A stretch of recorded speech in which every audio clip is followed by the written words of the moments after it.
Charles de Gaulle Airport, a sort of space-age place with people arriving via moving conveyor belts in long tubes, pulling out their blue American passports, irritated at being asked to submit to the ritual of identifying themselves. They know who they are. In fact, these are not generic Americans, but some of the actual people in my story. The cast of characters. My sister Roxy and I are the two young women who move away from the smoker.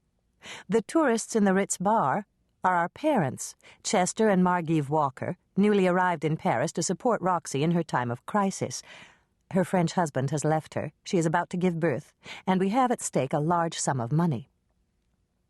The man in the cafe removing butter from his toast is Ames Everett, one of my employers, but he might be any one of a number of American expatriates living in Paris, elegant and independent and detached, bearing some pentimento of past shame or failure like 5 o'clock shadow along the jaw. The stout woman is the venerated American writer Olivia Pace. The people arriving at the airport are our brother, Roger, his wife, Jane, another lawyer from his firm, and the other lawyer's wife. There are also certain ghosts of Hemingway and Gertrude Stein, Janet Flanner, Fitzgerald, Edith Wharton, James Baldwin, James Jones, all of them here for something they could not find back home, possessed of an idea about culture and their intellectual heritage, conscious of a connection to Europe. Europe, repository of something they wish to know, and feel they are entitled by ancestry to know.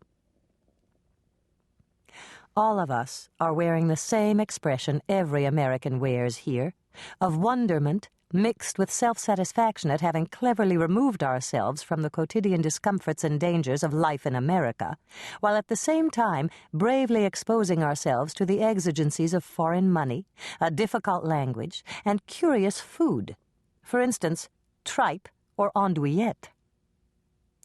Everyone respectful of Roxy's condition, and of her grief. Or disappointment might be a better word. Everyone respectful of her bravery in sustaining her great disappointment in life, a chagrin d'amour that lasts forever. Chapter 1.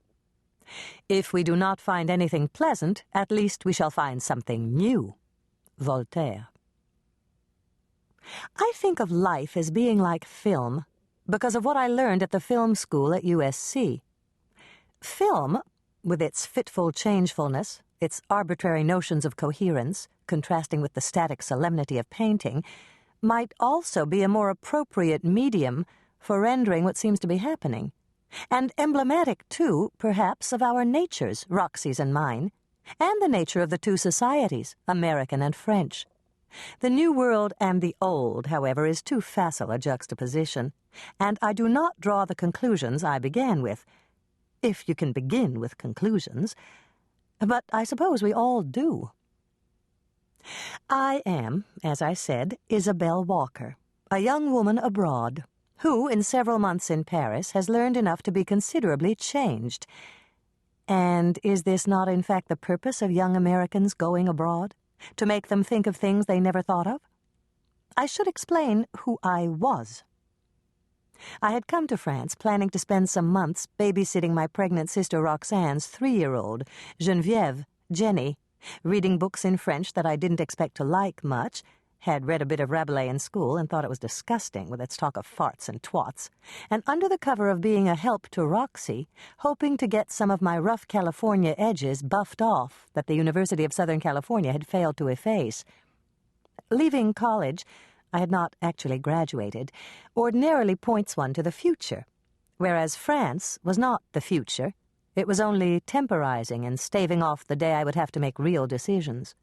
When I dropped out of college, I became aware that the people in my world, usually so understanding and fond of me, had now a certain hardness of expression when asking me what I planned to do, as if they expected a serious and detailed answer.